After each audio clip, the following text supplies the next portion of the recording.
What is going on, guys? In today's video I will show you the best Judgement Paladin build in Last Epoch Season 3. This holy warrior setup is all about creating consecrated grounds that burn enemies with divine fire, while healing you at the same time, which makes it one of the tankiest and most reliable builds in the entire game. So, in this guide I will give you a quick overview of how it works, then we will go through the skills, the passive tree, the best gear and uniques to chase, then even idols and blessings, and finally the gameplay loop, so you can see exactly how to unleash this build's full power in both mapping and bossing.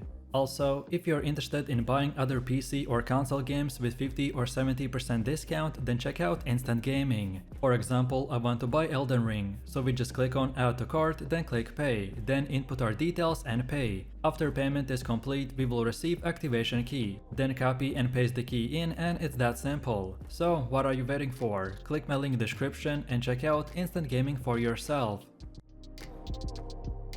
The Judgement Paladin turns every run into the sacred ground, literally. By spamming the Judgement, you can drop consecrated grounds that overlap with each other, stacking huge damage over time against enemies while also restoring your health. The beauty of this build is how it does both the offense and sustain at the same time, so you burn enemies down while also healing yourself. The Vengeance skill is your mana generator, letting you keep spamming Judgement non-stop. Meanwhile, the Holy Aura and the Symbols of Hope will give passive buffs to the damage, resistances, and the healing effectiveness, and then the Healing Hands will act both as a safety tool and even your movement skill, by giving you extra healing, ward, and mobility. This setup does not need uniques to function, but with items like the Chanscriber's Graver, Wings Guard, and the Rahane's Light, Immolator's Oblation, and the Twisted Heart of Vinceros, it transforms into the endgame juggernaut with incredible sustain and high single target DPS. It's also one of the rare builds that thrives even in the hardcore, thanks to its tankiness. So, if you're looking for a self-healing paladin that can shred maps while laughing off boss mechanics, then this is the perfect setup.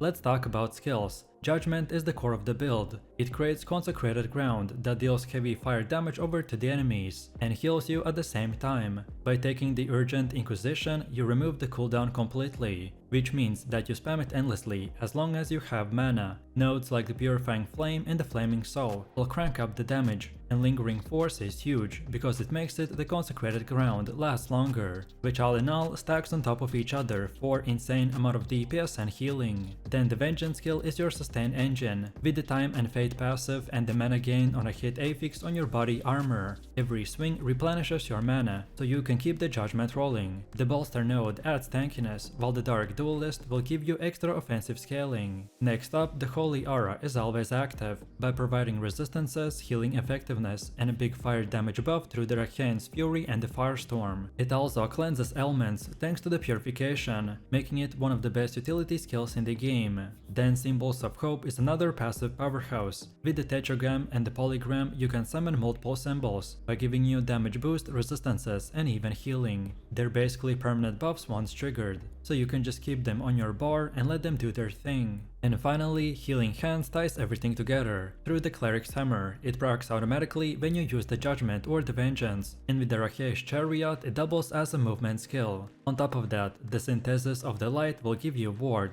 and then Haltered Scourge plus the Turn Undead will provide strong damage reduction. Overall, this skill makes you nearly unkillable when everything is active.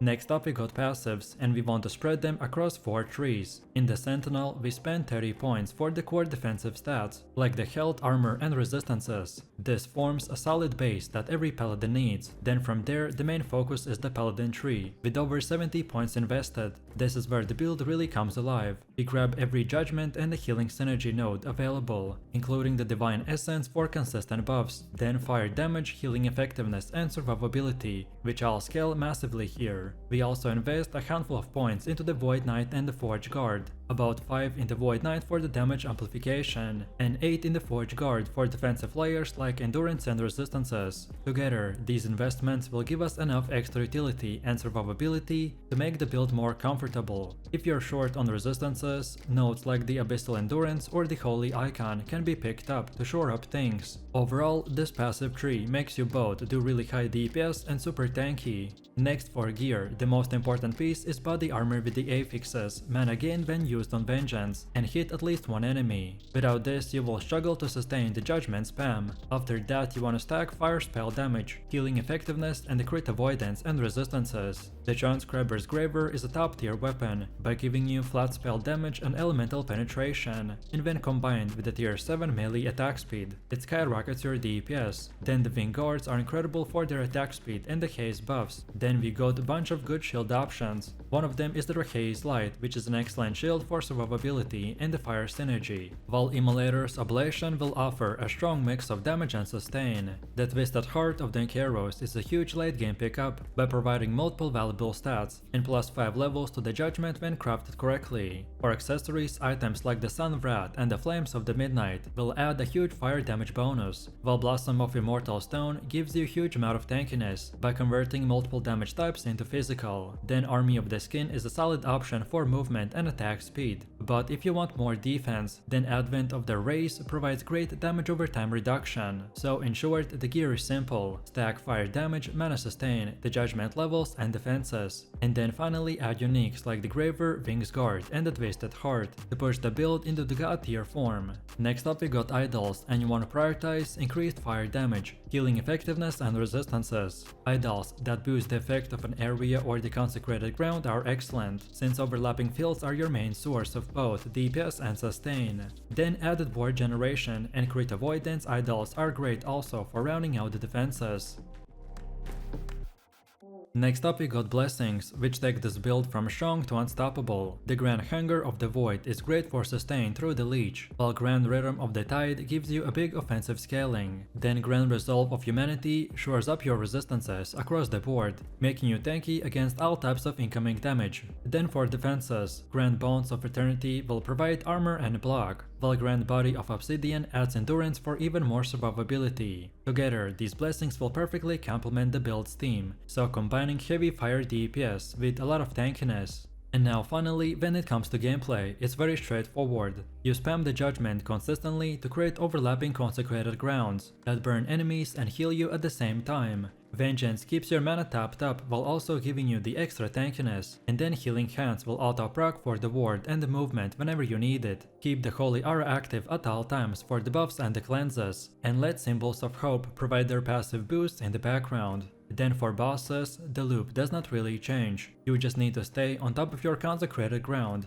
and position them correctly. If you're low, then drop the Judgment under yourself and you will instantly start healing. Use Healing Hands for emergency mobility and survivability, and make sure that the Holy Aura stays active for the cleanses and resistances. Thanks to overlapping consecrated grounds, your DPS actually ramps up in the longer fights, while your sustain makes it very hard for the bosses to break through. And then on top of this, let me quickly explain a few extra tips to make this build truly shine. If you're starting out with this setup, then keep the multi-strike in your build until you've got a body armor with a mana gain on the Vengeance hit. Once you have that, you can safely swap over to the Vengeance full time to sustain your damage spam. Then for pushing your damage higher, getting +4 levels to the Judgment is a big deal. The easiest way is to grab a Sentinel relic with a tier 7 Exalted Affix, craft a low tier Judgment level into it, and then use a Rune of Havoc until upgrades all the way to tier 7. It's a bit of an RNG, but it pays off massive. And then when it comes to using Runes of Ascendance, the best items to target are one-handed swords and the gloves. On swords, you're finishing for the Transcriber's Graver, which is one of the strongest weapons for this build. And on gloves, Ascendance can hit Wings Guards, giving you attack speed, haste, and a big boost in overall fluidity. So let me know what you think about this build in the comments below. If you enjoyed this, then you definitely don't want to miss my previous top 7 best builds video, where I showed even more powerful setups. So click the screen now and I'll see you in the next one.